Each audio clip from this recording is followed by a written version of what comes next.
ఖమ్మం నగరంలోని కాంగ్రెస్ పార్టీ కార్యాలయంలో జాతిపిత మహాత్మా గాంధీ చిత్రపటానికి పూలమాలలు వేసి గాంధీజీ 77వ వర్ధంతి సందర్భంగా వారిని స్మరిస్తూ ఘన నివాళులు అర్పించారు. కాంగ్రెస్ నాయకులు ఈ సందర్భంగా వారు మాట్లాడుతూ భారతదేశాన్ని బానిస పరిపాలన నుండి విముక్తి కోసం గాంధీజీ సత్యాగ్రహంతో పాటు ఎన్నో పోరాటాలు ఎందరో మహా నాయకులు తోడ్పాటుతో కొన్ని సంవత్సరాల పాటు కొనసాగించే వారి జీవితాలను పడంగా పెట్టి త్యాగాలు చేసి స్వాతంత్రాన్ని సాధించి స్వేచ్ఛ వాయువులతో పాటు స్వాతంత్రం పొంది ప్రజాస్వామ్య దేశముగా అందరికీ ఆదర్శంగా నిలిచేలా చేసిన గాంధీజీకి పాదాభివందనం చేస్తున్నా అన్నారు.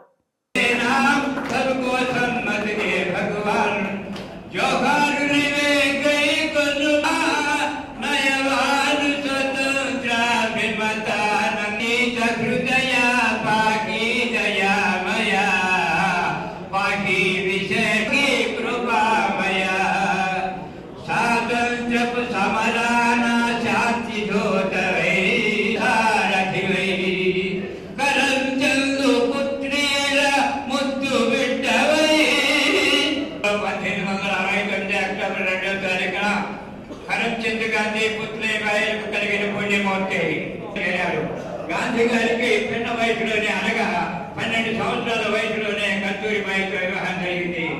గాంధీ గారి కాంగ్రెస్ మహాసభ జరిగింది.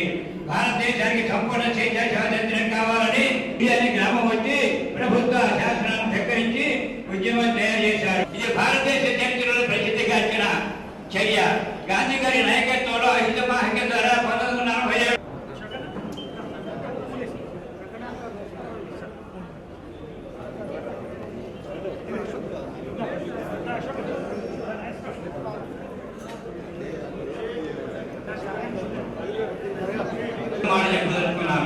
ఇక్కడ గాంధీ గారిని చూసిన వాడు ఎంతమంది ఉన్నారో నాకు తెలియదు, కానీ నేను గాంధీ గారిని చూశాను.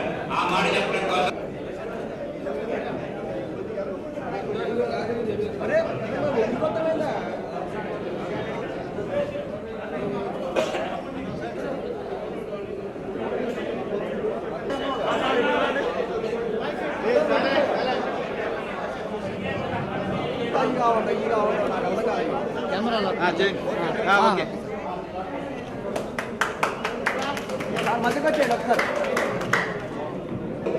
చాలా పెద్ద ఆయన ఇప్పుడు ఇళ్లలో ఉంటారు. అందరూ కూడా వెనకన్నా వచ్చి నిలబడండి, లేకపోతే పక్కకన్నా డిస్టర్బ్ చేయకుండా ప్లీజ్ బాగా వెనకెళ్ళిపోవాలి. అందరూ కూడా వాళ్ళు రాష్ట్రంలో వచ్చారు జాయిన్ వాళ్ళ పేర్లు. కాంగ్రెస్ పార్టీ విధానాలు, కాంగ్రెస్ పార్టీ అమలు చేస్తున్నటువంటి అనేక సంక్షేమ పథకాలు అక్కడే ఉన్నాడు.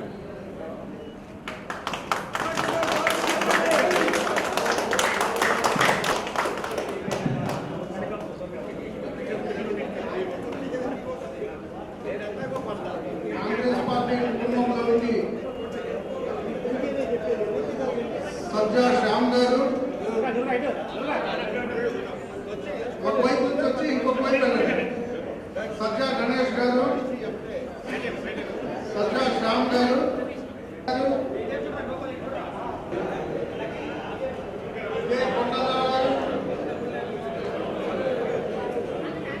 శ్రీరామ్ తిరుపతి గారు,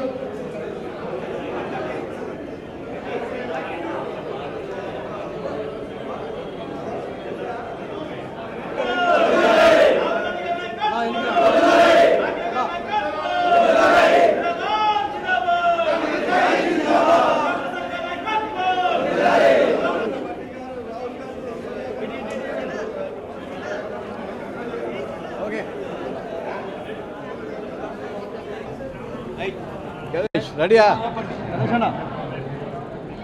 అందరికీ నమస్కారం. ఈరోజు పూజ్య బాపూజీ మహాత్మా గాంధీ గారి 77వ వర్ధంతి కార్యక్రమంగా దేశవ్యాప్తంగా కూడా ఈరోజు ఆయన వర్ధంతి కార్యక్రమాన్ని చాలా ఘనంగా కాంగ్రెస్ పార్టీ ఆధ్వర్యంలో దేశవ్యాప్తంగా జరుపుకుంటూ ఉన్నాం.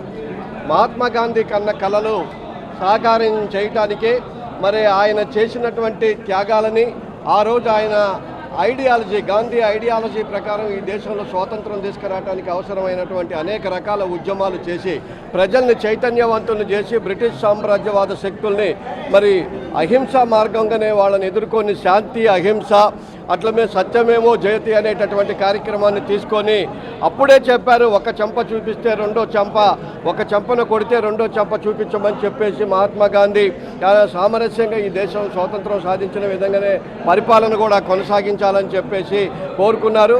రాగద్వేషాలకు అతీతంగా ఈ దేశాన్ని పరిపాలించాలని చెప్పేసి అంబేద్కర్ గారి ఆధ్వర్యంలో మరి రాజ్యాంగాన్ని నిర్మాణం చేసి ప్రతి వాడు ఎంతమంది ఈ దేశంలో ఉన్నటువంటి ప్రతి పౌరుడు కూడా అందరూ ఒకే పద్ధతిలో ఒకే తాటిపై బ్రతకాలని, అర్ధరాత్రి ఆడది ఒంటరిగా తిరగాలని చెప్పేసి అదే ఆ రోజే అసలైన స్వాతంత్రం వస్తుందని చెప్పేసి కూడా గాంధీ గారు చెప్పారు. ఆయన కలలు కన్నటువంటి స్వరాజ్యం కోసం